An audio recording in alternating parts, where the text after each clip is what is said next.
was kind of funny. I mean, the last draft John Semper and I handed in had him possibly dead, but then a Zeta beam swooped him up. So you didn't know.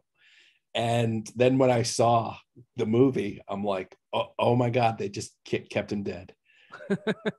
I wonder how this is going to go down. I mean, usually they change a lot of stuff from the script. Like I put in a fight and I know it's a placeholder fight because people like Jeff Wamister, he's gonna do a fight much better than I think up. I'm gonna give him some pieces. Maybe he uses them. Maybe that's he doesn't, the difference between right? a writer and a director, right? Right. So he's gonna do that stuff. So fights change. They'll cut some parts of the scene. Like we had them actually going on to that derelict ship, and he just snipped it out. And I think it works much better, much quicker.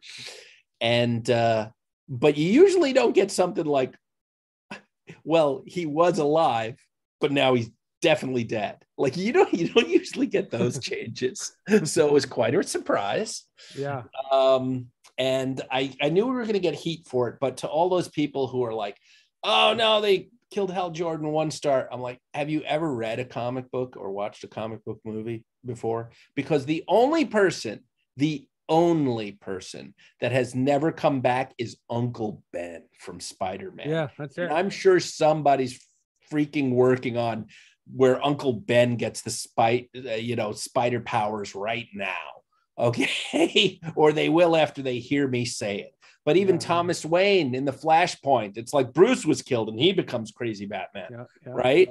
I mean, like, no, there's no death except for Uncle Ben that has ever took. Okay. So let me put you on the spot. Do you think Robert Downey Jr. comes back? I don't know. That's more of like, does the male character of Iron Man come back as somebody else playing him, Tony Stark? So you're, well, there's two ways to go to that. Yeah. Other people have inherited, the ring. I mean, for a whole generation, Kyle Rayner's Green Lantern, or the cape, whatever. The shield. Now they're doing that stuff with comic books where it's like, well, now you are Thor, but you are Lady Thor, right? I mean, I think they should keep the other characters around also and expand. Don't the replace universe. them. Yeah, it doesn't have to be a replacement, and this isn't a replacement.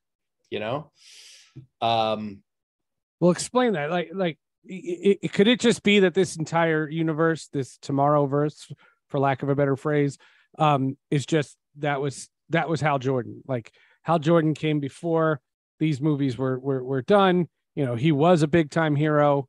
Then he falls, in with this parallax and takes him over, and kind of that absolves him of his crimes, and then, he dies an honorable death, and that's kind of this guy's run. That's not to say that Tomorrowverse is going to last for 10 years, and there will be another Green Lantern movie. There's going to be there's a Green Lantern show on HBO coming. I mean, the character is going to persevere. Oh yeah. Well, that's, I guess what you said is what has kind of happened in the Tomorrowverse continuity. Okay. But now can it change? And what does Butch have planned? I don't know. He doesn't. They don't tell you. He doesn't share that stuff with a mere writer of one or two of these movies.